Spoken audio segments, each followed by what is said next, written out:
Hey, and welcome to Teach, Move, Inspire. This is episode number 3. I'm sitting here with a very good friend of mine and founder of Realign, which you're going to hear a lot about, Rich Ayling. Rich, how are you doing today?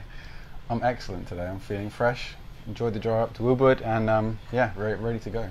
Awesome, man. I think, well, what I'm excited for about in this conversation is every time we get together and chat, I think it can easily go for 3, 4, 5 hours. It won't be that long this time, but I think that's because you have a very broad knowledge base in things that very much interest me. So I think we align, occasionally realign, on certain areas, particularly around body, movement, breath, and flow state. And I think what you're cultivating and developing has already brought a huge amount of insight for a lot of people, but it's only going to get more so. Now, for the people that don't yet know who you are, thanks Ethan, the people that don't yet know who you are and what you do, can you enlighten us? So what is it that you're most interested in doing and creating at the moment?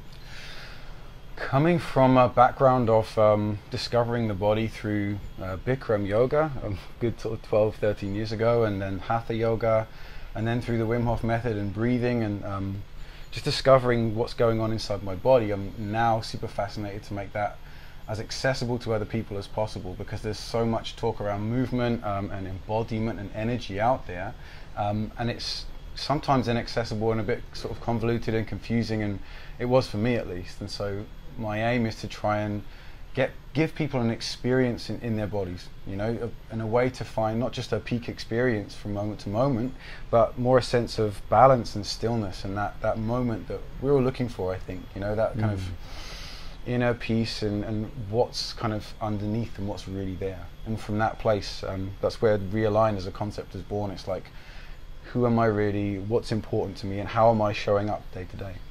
I really like the way that you put that, and I like the name Realign. It's something that I believe in a lot and I teach a lot, which is the idea that actually everything you need you already have. Like you're perfect, and then life layers on different things. So I like the flavor of realigning rather than having to align to go someplace else, because it presumes that you already have the thing that you're searching for. Totally. You know, actualization, realization, self-improvement, all of the things that, you know, that create this colossal industry that's sort of, you know, really happening now, because we are all looking for something. I think it's great and I'm a part of it, but what's exactly is key to me is like, well, hang on, everything we need is already inside us, and we are all children with unmet needs, and we are playful, and we already know what we love doing and having fun, but society kind of comes along, and, you know, it's part of the journey, right? You sort of learn how to, you know, behave yourself and follow norms and whatnot, but so many of us now are like, this doesn't work for me, there's something more than that.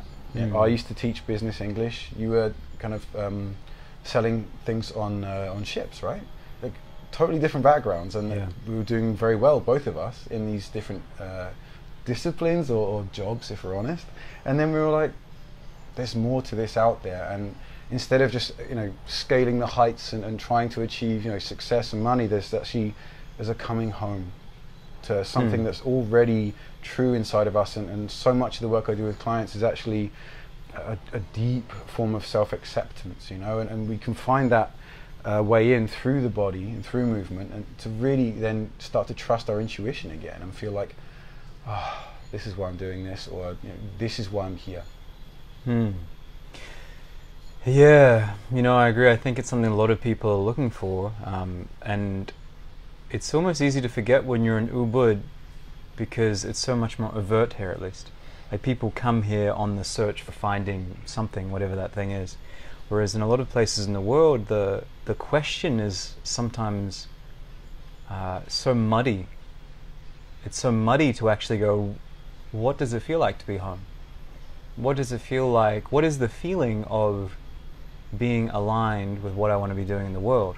The questions often revolve more around day to day, more around money, more around career, which is understandable, but I think everybody has those moments where it feels like things line up, and it's, you know, that feeling of I am in the exact place that I am meant to be right here, right now. So I'm curious on a couple of things, and the first thing is, when you have those moments, you know, I wish we're in those moments all the time, but I imagine you're not quite the Buddha yet, neither am I. But you've got a distinct frame of reference for what those moments are because you work in this area and you help other people get to it as well. So when you feel like you are a moment of alignment or at home, what does that feel like in your body, in your central nervous system? What is the sensation of being home with yourself? It's a great question, because my mind was already going to kind of concepts and statements and words, right? But that's not an embodied sensation. That's not a feeling. I think a total awareness of your breath and a sense of calm and peace, so that these things are actually something very separate from yourself. You talk in yoga a lot about being the observer, like you're no longer the doer, you're just the part of yourself, the Purusha, that's just observing what's really happening. And it's a sense of, I am here, I am fine and complete exactly as I am, and nothing actually matters. And in the body, that's just a kind of a stillness, which is, I guess, hard to actually put into words, and that's the point. Yeah. You know what I mean? If we could describe all of these states, then it would be kind of, what's next, But it's that mystery, that wonder that I think we're actually, we're not tapping into enough. And that's when I highly recommend getting out into nature and just getting away from things, and external input all the time, and actually just seeing the stars and just, it's that sense of separation with the I-ness and the self and what we think is important. Like that's kind of where I'm headed. And in the body, I still come back to this word. I'm incapable of describing it, but it feels like a stillness and a peace, and where the breath is almost non-existent, thoughts are almost non-existent. That's the best way I can describe it. I found my way into it for the first time sat in ice baths, ironically. And the key thing I'd love to throw in is this idea of doubt, And in this state that you're asking about, for me, there's no doubt. Interesting. Whatsoever. And I think that's key. That's a very cool distinction. I hadn't thought about it like that. The way that you speak reminds me of a few things. One is Eckhart Tolle describing, in the power. Yeah, truly, cool. Like the power of now. He talks about these moments, like he would put a term of enlightenment on it, but it could be whatever it is. It's very similar to what you're describing. And he had to help people that are watching it. It's a frame of reference. It's like, you're driving along and all of a sudden you come across a view that's just so spectacular that your brain shuts down and there's this moment of peace. And obviously there's no moment of doubt in that, because there's nothing to doubt. And then you only realize you're in it once your mind goes, oh, I haven't been thinking anything for 30 seconds or 40 seconds. And the other thing that I find really interesting, and if you're in this field of work, as many of the people listening will be, is the bigger the idea and the more experiential the learning, the harder it is to describe. In a way, it's almost like why we have the word God. Nothing that big can be reduced to a 3-letter word, but there's some whatever it is you don't describe it. So this feeling of peace, it's almost like, I think people will immediately know what you're talking about. Like if they think about it, it's like, what's a moment in which I had that? But then you try to describe it, and it's like when you go on vacation and try to show photos of your trip. Yeah. Like your family members haven't been on the trip and you're showing, you're like, and this was amazing because this was this rock that was 10,000 years old, and people are looking, like, what are you talking about? So I like the couple of flavors you put on it. And one thing I'm curious, because I know you do one-on-one coaching. You also do workshops around the world. Do you do group coaching as well, or is it mainly one-on-one? Coming up. It's coming up. What do you find are some of the more, for want of a better word, effective ways that you help people find that space in themselves? It's not going to be anything new. It's like this time and tested methods. Physically speaking, things like using the breath to kind of find stillness, like meditating.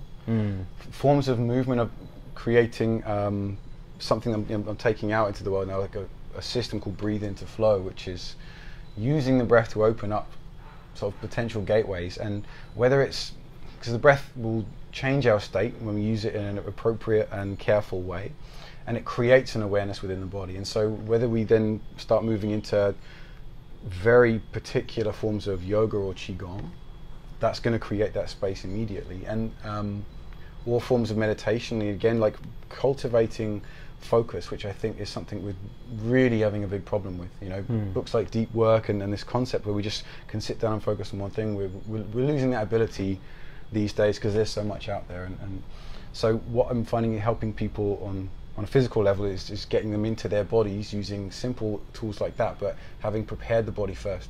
Because, you know, if you come into a yoga class, you know, just straight from the day, like, I've got to do the yoga now, and you know, no, we've got to create that space first, and the breath does that. And beyond that, it's the pieces in between what is always physical, because we can't be physically moving in our bodies all the time either, unless we're renunciates, you know, and we've committed to that kind of path of mastery, and that's not realistic for 99% of us. And so then it's a case of like spending more time thinking about who you are, meaning your values, and how, not just, you know, what are your values, how do you find them, and looking up to people who you look up to, excuse me, is a great way to do that, because that's who you're essentially trying to emulate, their character adjectives. This, you know, you can start to filter down and be like, okay, got it.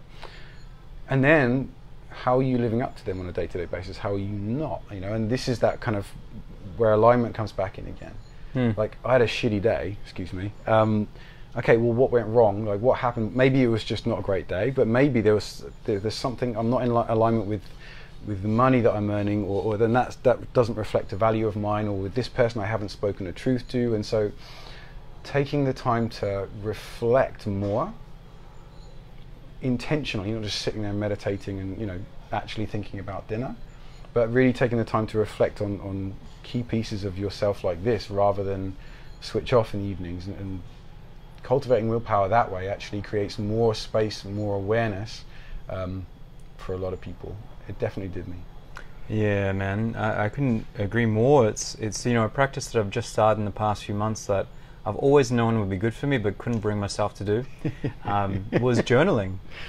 And I find, like, just sitting down with a page, I just do a small page most days, not every day, and then also reflecting back on values is a really, really big one. I think it's an interesting and new idea for many people, with just the idea of, what actually do I stand for? What are the things that I'm willing to let go by, and what are the things that actually are not okay for me to let go by, is another way to describe a value. And I like the idea, and it reminds me of our mutual friend Nick Wood, of choosing someone or somebody out there that are a kind of a bastion of the values that you want to represent in your world. I think that's super, super valuable, because there's a reason you look up to them, right? You're not looking up to somebody that is living an average life most of the time. You're living up to somebody that is doing something exceptional, and the reason you look up to them is because they're doing something that you wish you had the ability to do. Like, and it also doesn't mean you have to be them. Like, I love Eckhart Tolle's ability to be consciousness, but there's no way that I want to be Eckhart Tolle. You know, like, I like moving my body. So I'm curious, when you go through this process yourself, who are the top, you know, few people that you bring in your mind that you use as a calibration of your values? Who are some people that you look up to? Number one, unequivocally, I don't have the right to call him my teacher, but I'm learning from Yoga Rupa, Rod Stryker. And when I look at him, how he lives his life, you know, the sort of stability that he has in the family values, and you know, what he teaches and how he teaches, you know, because essentially the idea of this bastion we're looking up to is someone that we'd like to be taught by. Right? Sure. So Rod Stryker is absolutely one of these people. Sally Kempton. I don't know Sally Kempton. She's also tantrika, sort of teaching predominantly meditation rather than asana. You can find her on Yoga Glow. She wrote the book. Got to get it right. Awakening Shakti, which is popular. I know the book. Probably haven't read it, but Eli Boren. Yeah, man.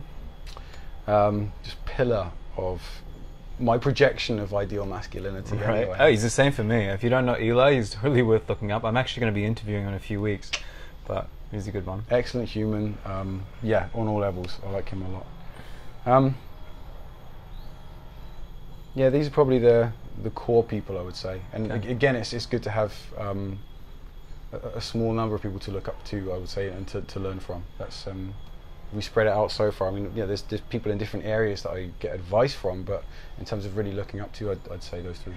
There's so much value in having a teacher or a mentor, like just being down the path. And I like the idea of having more than one, you know, because there's a fallacy. I think there's huge value in dedicating yourself towards a practice and a teacher, and you want to make sure that your time invested in them is not worth the time, but that they're respectful of you, that you're respectful of them. And it's actually what you want to be doing, because it can get a little culty otherwise. How do you use this as a practice? Is it something where you write down the values you see in them, or is it something where you're out of whack one day and it's like WWJW, but RW, what would Rod do? And you're like, what would Rod do in this situation? Like, what is it? How do you use this in a practical way? I'm an overthinker, which has its benefits, but also has a lot of, drawbacks, definitely. But when I'm able to kind of catch myself in story, especially when I'm having conversations with other people, these are actually aspects of various parts of me, right? And if I'm having a conversation with Rod, it's genuinely me listening, but that's just like an aspect of my higher self talking to me, and without being high and mighty about it, I mean just the part of me that knows actually what's best for him, and so that's kind of as practical as I get. It's just listening to these pieces of information as they come through. I'm very much a believer in something bigger out there, whatever you want to call it. Let's not use the G word because it's quite triggering for a lot of people. But if you are an open channel, meaning you have solid practices and you are generally an open human being and humble enough to say that I know nothing and please learn and teach me on a daily basis, then you're going to start receiving information, and it's going to come in different ways. And so I know that's not really answering your question, but it's just I'm highly sensitive and intuitive, and this is how I tend to go about things. Like music comes into my head quite a lot as a musician, but the lyrics I now pay attention to because they've got a message for me as well, which is the weirdest thing. Practically, the main things that I do are physically just helping myself stay in balance, because it's too easy to kind of be up here otherwise. And I guess if there's one tool I would share, it's journaling when I know that I need to, which sounds, again, that's trust and intuition, dumping out onto the page, and then every 2 or 3 months, going back over and just reading it all through again, with judgment free, but then just kind of highlighting the bits that really stand out as truth. And then I kind of collect those, and there's some gold in there always. Yeah. And that's a really good indicator of where I'm at in life and where to go from there. Does that help? Yeah, totally. I mean, I think it's a valuable practice for those listening to do this exact process, where it's just you write out the people that you really respect, admire in the world. You can know them or not know them. They don't have to be a direct teacher. They can even be mythological, As far as I'm concerned, it's like, or an idea of a concept. It's something that I talked about recently in the Mufasa video.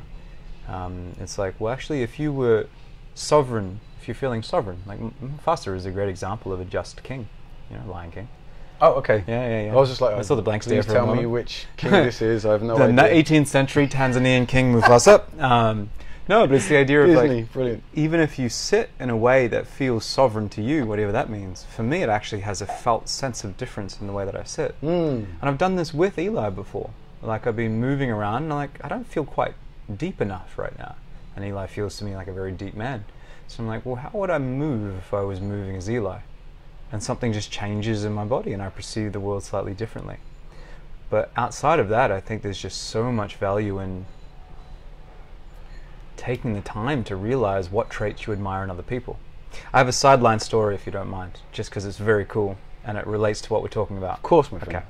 And it relates to my nephew who's sitting upstairs right now. I flew him over to Bali because he's 16. I do it for each of my nephews, and this is the third and final one. And it's been an awesome time with him. But he told me some phenomenal things, and one of them was he was a really nervous and anxious kid, like all the way up until 12 years old.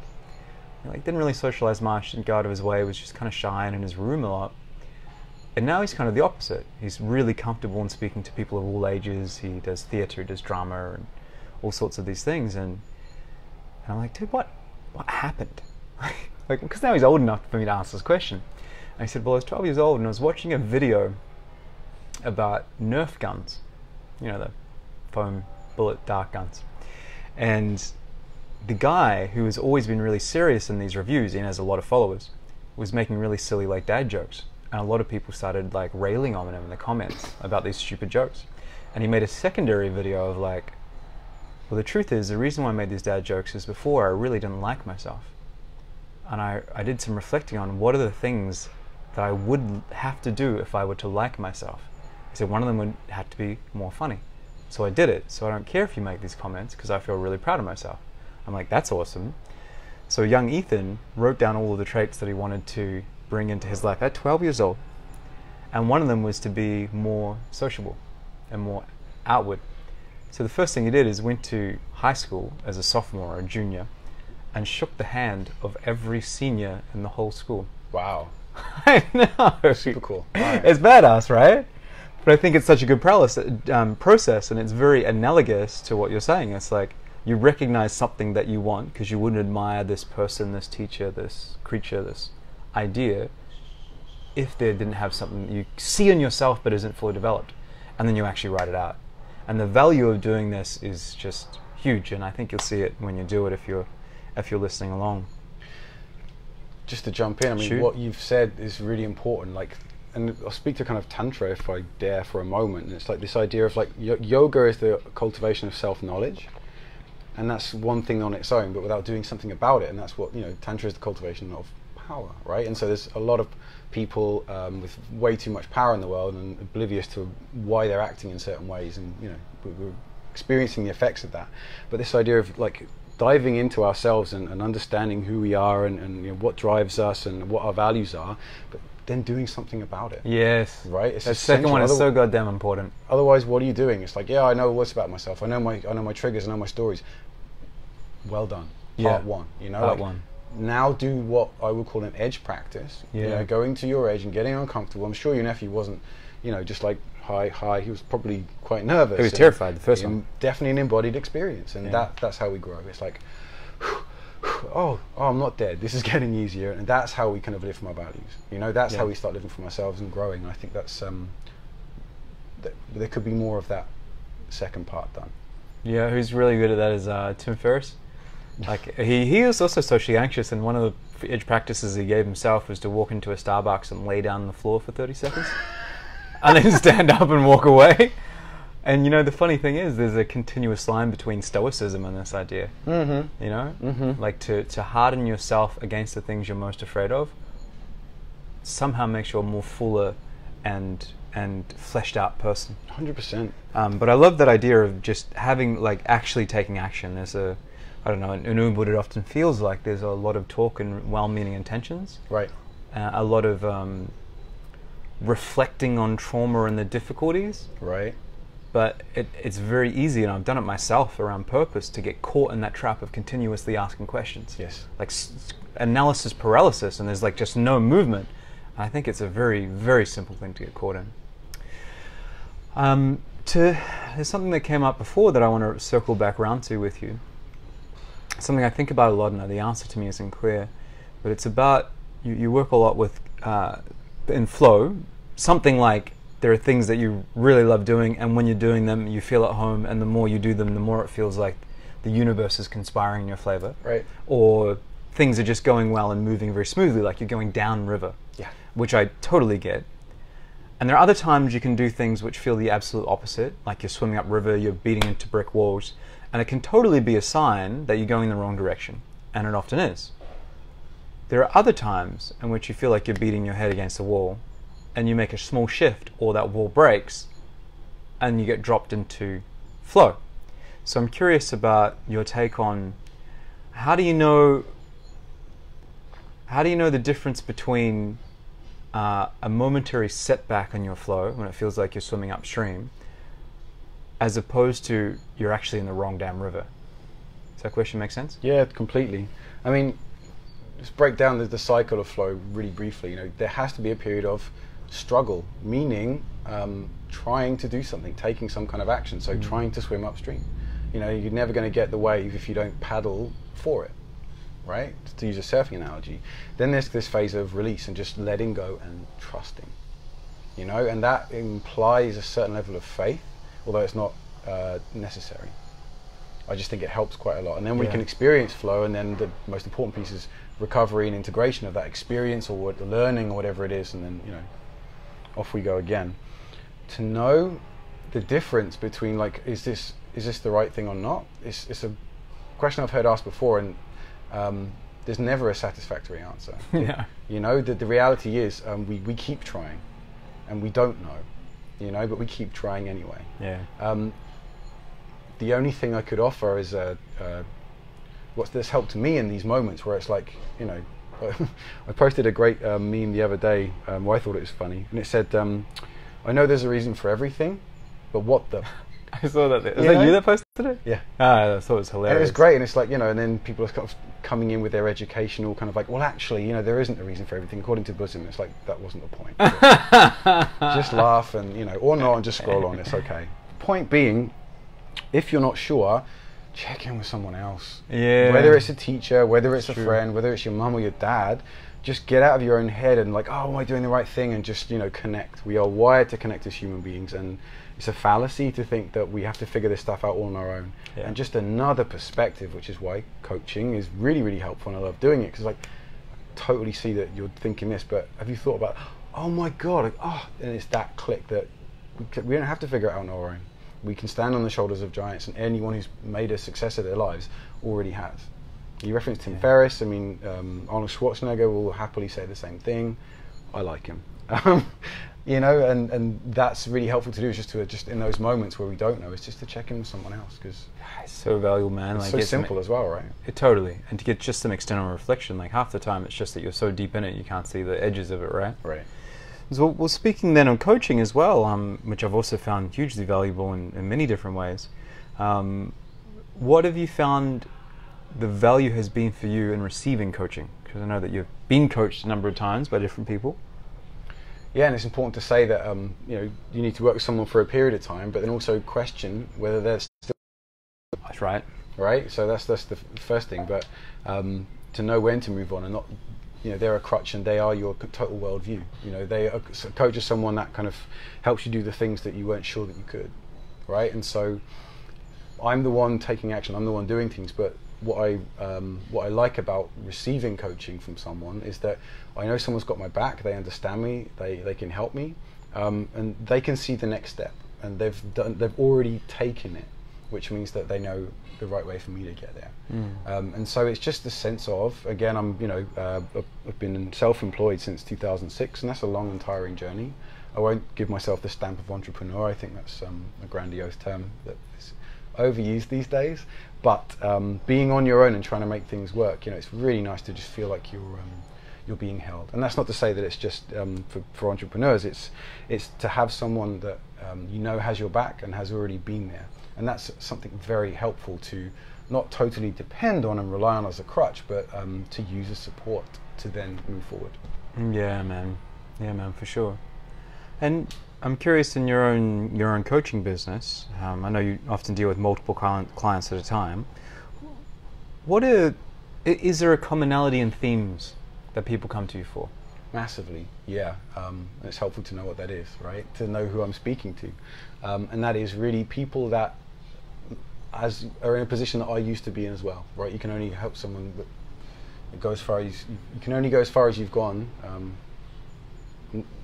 Not sure what I'm trying to say, but there's a saying there somewhere. I'm just going to put that in the little trash bin, and you know, yeah. It was you interesting can in my mind. as far as you go when you go somewhere that you've already been, to take somewhere where you want to know. That's exactly right. I think that's it, right? Point being, the people that I tend to work with are people that are like, they've reached a level in life where perhaps the money's okay, maybe it's not, but it's a case of, I'm not totally sure this thing is the thing for me, you know? Right. I'm looking for something else that has a bit more meaning, a bit more fulfillment, and I'm not quite sure how to get there. Right. You know, it's that sense of like, I've achieved this, and perhaps when we, referencing our earlier jobs, like, I want to, and to reference that book that you put me onto, which I haven't read, about the Two Mountains. Yeah, he told me not to. What? Read the first third of it. Okay. It's amazing. Can you lend it to me? Sorry. Huh? Can you lend it to me instead? I don't know. I had digital. Okay. Yeah. First third of Two Mountains is amazing. Second 2/3 is just a horrible book. All right. Okay. Carry on. But I mean, that was a perfect metaphor for, like, reaching the top of the first mountain is the mountain of significance, and that's not an evil thing, but it's like, here I am in the world, I own these things, I think this, hear what I'm saying, please, and ta-da. But then at some point, and if we don't dive into like having children, because that's a natural step for a lot of people, to then go and show up for something beyond ourselves, and in the delay that's kind of the delay that's happening now, where we're starting to explore more things because there's more out there, we're not yet moving into the second mountain of contribution and understanding, as you put it, like how our lives intertwine with other people's. And deep down, it's that search that I think a lot of people people are coming to me for, whether it's really clear to them initially or not. It's like, you find more meaning in your life by showing up for other people, period. That's been my experience. When I got super sick when I was 26, like, mountain of significance, great, been in bands, done all of the things, but it was just so empty. It's like, I have all of the stuff, and I've had a couple of, it's taken me like 2 journeys up those significance mountains. I'm perhaps a slow learner, but now I get it, and it's like, connection, growth, and contribution. Like, when you show up for other people, things, and that doesn't have to be like, like setting up a charity or starting your own business, which is, doing great things. It can just be having a clearer relationship to the community around you, and the key word is community. That's what we're missing a lot more of, and I say it in a lot of talks that I do. I say, raise your hand if you have a connection to the people in your living space, whether it's in your villa block or in your block of flats, however you live. The weird guy and this person, do you check in on them? Do they check in on you? Most of the time, not anymore. And if we look to the blue zones, the zones in the world where people live the longest and are generally sort of the happiest, wine is involved, which I'm very pleased about, and community. It's like a connection to the people around you. So, like, showing up for your family, like taking care of them, things like this. It doesn't sound sexy to people that are still driven by significance, but that's really the key. So, if that resonates with you, then come talk to me, because that's that's what I help people find. Awesome. Whatever that is to them, and it starts off with an understanding of values, of self-acceptance. It's not an overnight thing. It's no unicorn kind of, da-da, here I am, self-actualization. But the long journey is the most rewarding one. And just to finish off, like, to reference back to something you said earlier about the sensations in these bodies, the more intense they are, the less we can describe them. And the more we want more of those, and we're still just like, I don't know what that was, as opposed to cultivating a daily drip of these sensations through more solid grounding practices that keep us in a more consistent state of flow and awareness and stability, and therefore happiness. I feel like that's the path that's keeping me like at 110%, when I'm sticking to it, and I think that would help a lot of people as well. Slow burn rather than flashbang. I've done the flashbang, doesn't work. Yeah, I hear you, man. Right? I hear you. Slow burn's actually my word for 2020. Ah. Yeah, very much. And I love some of the themes that you brought up there. I'm not sure if you got into Jordan Peterson's work. Not yet. I know of him, and I like some of the things he said, but I think we have to be careful there. There's his work with belief and meaning, I think you'd really like. Mm-hmm. It relates to a lot of what you're saying, and also the second mountain idea, this idea of 2 mountains, the individualist streak of like, look at who I am, what I'm doing, what I'm achieving, and where I'm going. Here's a photo of me in front of Chichen Itza, here's a photo of me in front of the Eiffel Tower, here's a photo, but actually just dying inside. Or working that job, and I think a lot of people will be here of 9 to 5 for someone else usually, like within a business when they're like 110% doing legitimately really good at what you're doing. Yep. But getting to some point, and hopefully that's sooner rather than later, of like, this is, why am I doing this? For the prestige, for the money? None of it's really, really deep. And then to realize that as long as you're looking out to improve your image or yourself or your something, that there's going to be some lack of meaning. And what I like about what Peterson says is, he says life is basically suffering. It's an esoteric Eastern religious idea. And what we should be striving for is not happiness. Happiness is fleeting, but meaning. Right. And he says what brings meaning is responsibility. Yeah. Which is very analogous to what you're saying, because it's community, and community under that must have responsibility. You have to be responsible to somebody else, and that in responsibility you can find fulfillment. Totally. And then you look at, again, all the people that you admire, going back to our earlier conversation, each one of them unequivocally will have a huge amount of responsibility in their area, you know? And it could be responsibility for pets. You know, like, that's okay, that's responsibility. You can get a lot of meaning out of that, that's all right. But I love that idea of, like,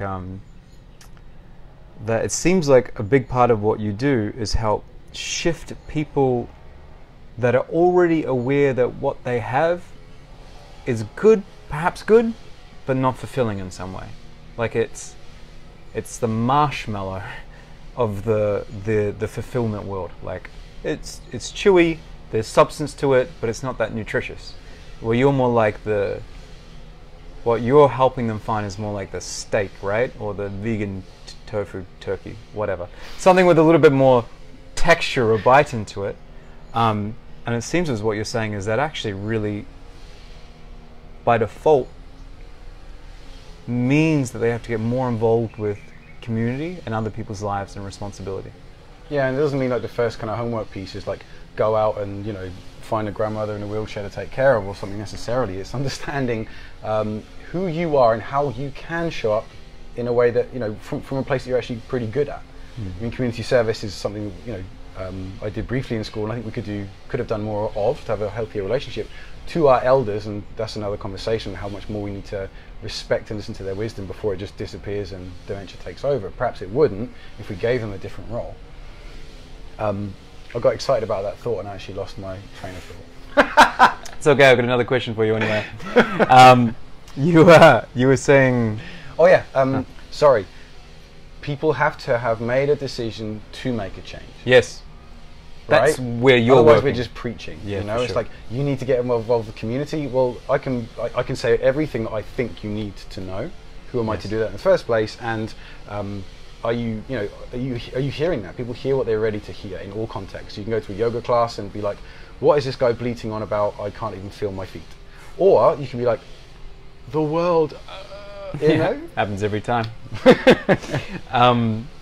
You said just then that something like you help, they have to be something that they're already good at, so their sphere, right? So they come to you, it's not like they go and help someone in a hospice, they do something around the area. So how do you help pull out from people what it is that they're uniquely good at? That's a longer process, and there's a great book out there if anyone's interested called Finding Your Element, which takes you through a bunch of exercises where you're looking back on your life and different things that you've always liked and how you've shown up, and just finding these aptitudes and what you might not have considered aptitudes before, and how they've shown up in your life and how you've already been using them in different areas, and understanding what transferable skills you have and then linking them to these things that you're actually passionate about. Great simple exercise, again, life-changing book. The book for me is The Artist's Way. If anyone hasn't read that, that's a profound way into or back into discovering creativity. And in that, it's this pivotal exercise where you just list down the 15 things that you love doing and look back throughout your life. And then next to it, write the last time that you did one of those things. And why did you stop doing these things? Well, playing Transformers as a almost 40-year-old man, that's actually, why not? You know what I mean? Why not? Bad example. Yeah. True example, when I did this exercise years ago, one of them was longboarding, right? Dig it. And I loved it. It's like surfing, got me into flow, music at night, just cruising around. But I stopped doing it when I was in my early 30s, because what would a man at that age, a grown man, be doing playing around with what will other people think? Mental. And so I denied myself that aspect of my playfulness, my creativity, my youthfulness, and me. So I was like, this is ridiculous. And I got my parents to ship it over to where I was living, bless them, did it up and cruised around. Guess what? I was the happiest person ever, and doing more of these activities, and just, you start to shift internally, the kid starts coming through, you start to grow and be like, I don't really care what other people are thinking of me. anyone who says, and they often, I don't care what Jeff thinks, you know, yeah you do, yeah you do, especially if you said that. We all care deep down. We're all terrified inside of like revealing ourselves, and so these activities actually then start to bring out the real person that we are. You know, it's that like, I'm going to do this. It's a bit edgy. We can show up, but then from there we can discover what we love doing, and then pairing that to what we've already been doing, perhaps in our jobs or in some vocation, and then slowly but surely you will find something that's a mesh between these two things. Awesome. So it's almost like a challenge for those that are listening. It's like to actually do that, you know, write down the top 15, 20 things that throughout your life you felt really lit up by, what you really enjoyed doing, and then going through and paying particular attentions to the ones that you stopped doing because of some form of perceived judgment or limitation would be a way to say it, right? Or maybe you haven't given yourself the permission. Like going to the cinema and just troughing popcorn. That brings me, that does something to my soul. I love it. You know, I'm just like, you know, why am I do that more? And I went to see Mary Poppins, second Mary Poppins movie last year on my own. Loved it. Great. You know, it doesn't have to be some kind of like thing that, you know, we imagine is like some form of artistry. Go do something you love doing. Just treat yourself. Give yourself permission as well. I had a funny conversation with my 16-year-old nephew and Nick Wood the other day, who's 41. And they have a massive Venn diagram intersection around comic books and superheroes. And they just had this conversation that was totally over my head about concepts and ideas and YouTube channels talking about the ideas and I'm just like, yeah, man, this is awesome. This is a great meeting of minds. The word nerd is so unfair. Yeah. You know, it's like kind of like, oh, he's a bit weird. No, he or she, beg pardon, is passionate about something. Yes, totally. You know, like in the DJ world, you're ahead. If you have 1 million records and you know each one and where it came from, that's also a nerd as well. Whether it's like train spotting or no, that is weird. Like train spotting or DJing or collecting. I mean, collecting on attachment, there's something to be talked about there. But if you're passionate about something, it doesn't matter what it is. Own that. Find other people around you that are actually into the same thing, and then you can make James feel inadequate. Exactly, with all the trains that you spotted. Cool. Well, I think we're maybe getting to a point, and I'm a little cognizant that you might hear this background noise as well. I'm not sure if you will. Though I'm also thinking we're getting to the point where we can start wrapping up. I have a question for you though around your meditations. Do you tend to listen to, do you do guided meditations? You do in your workshops, right? I guide people in my workshops through meditations, yeah. How would you feel about, for the people listening, guiding a short meditation right now? Oh goodness, put me on the spot. Yeah, sure, why not? I mean, yeah, it'd be an extra kind of layer of focus to blend this stuff out if I can hear it. I'd love to hear it if you're up for it. How long are we talking? 2-3 minutes. 2 or 3 minutes. All right, kids. Maybe 5. See how it goes. Okay. See what comes through. Okay, wherever you are, sit up straight as much as you can. Do not lay down. Just get into a posture that feels comfy. Spine tall, but skin soft. Close your eyes. No responsibilities, nothing to do for the next couple of minutes.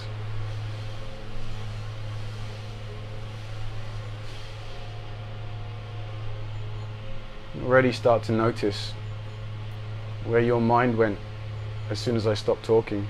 Did it go into your body? Did it automatically follow a process? You were expecting? Are you waiting? Just pay attention to the quality of your thoughts already. This is the precursor to understand where you are in this moment. No labels.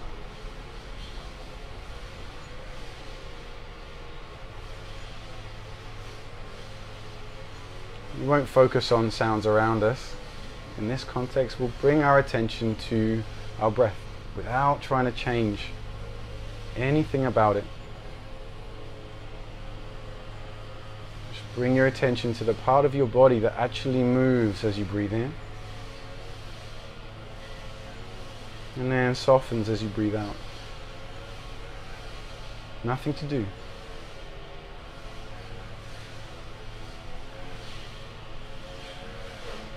Just rest your awareness in that movement and notice the quality of the breath. We hear this so often and yet we rarely pay attention to it in the moment. Just be here now.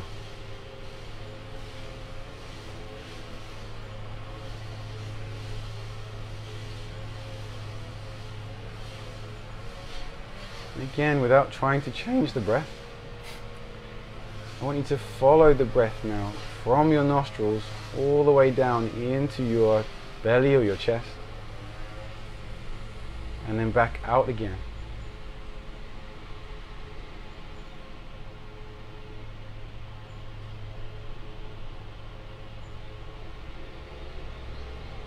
With each in-breath, a subtle feeling of aliveness and vibrancy.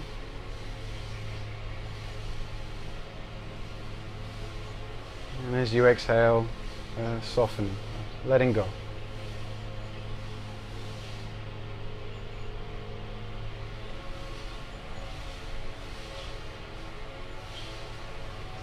If your mind wanders, as it may do, it's doing its job, it's looking for something else.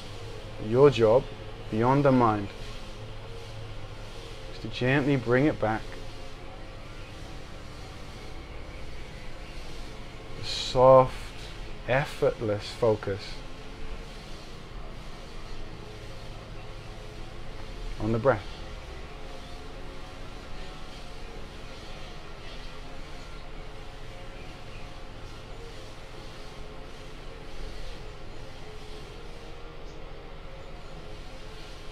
Maybe you can feel other areas of the body become more present as your attention dwells here. Maybe not.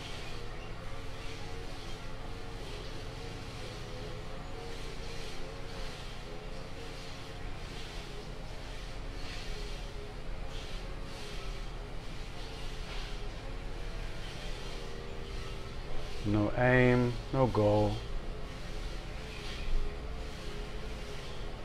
It's the simple activity that we have so much resistance to.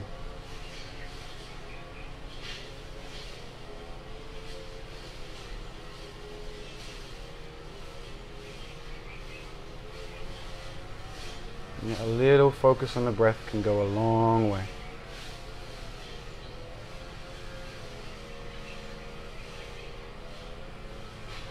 Can you feel your body softening, your mind calming? Maybe the opposite, just noticing. A few more moments.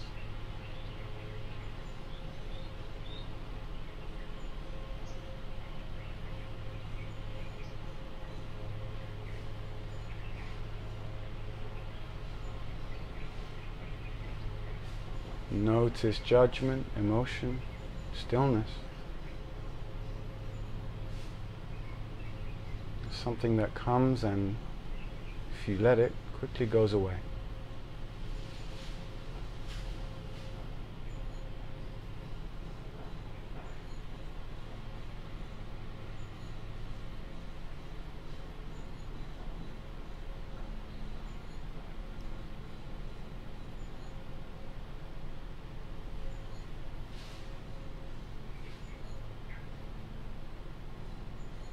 And start to deepen your breath. Just notice any change in the quality of thoughts since we began. And in your own time, you can open your eyes.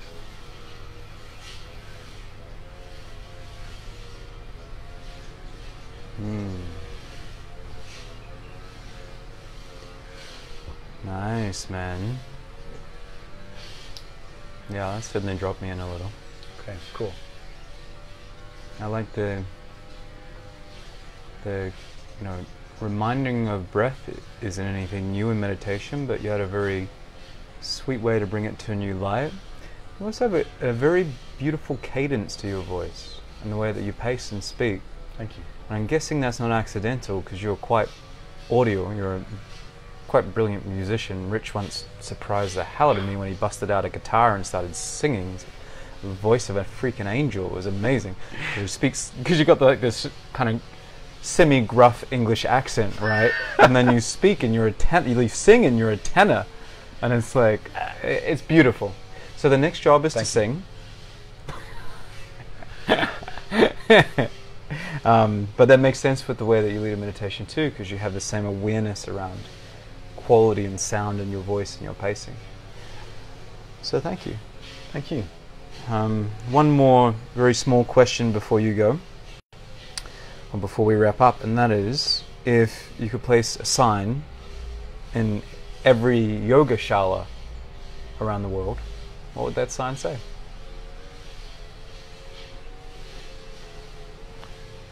The first thing that comes up when you wanted a short answer: don't take yourself too seriously. I love it. Don't take yourself too seriously. Dig it. Good advice. And for those that are watching and want to get in touch, either for coaching or to find out when your next programs are, what's the best way to do it? Instagram, social media, Facebook, and all of that jazz. Rich Realign, just one word, no hyphen. Or my website, www.shockingly, and then re-align.co, not .com. .co. Cool. And I'll put those in show notes as well. So if you've been watching or tuned in at any point, thank you very much. I appreciate you tuning in. Any questions and comments, make sure you leave them in the section so I know what it is you liked and what it is that you want more of. Rich, Ayling, it has been awesome to have you on. Thanks for taking the time out today and sharing some of your wisdom. I already know and trust that people that were watching got a great deal out of it, and I hope they follow you more to get even more. Thanks, man. Thank you, brother, man. See you guys.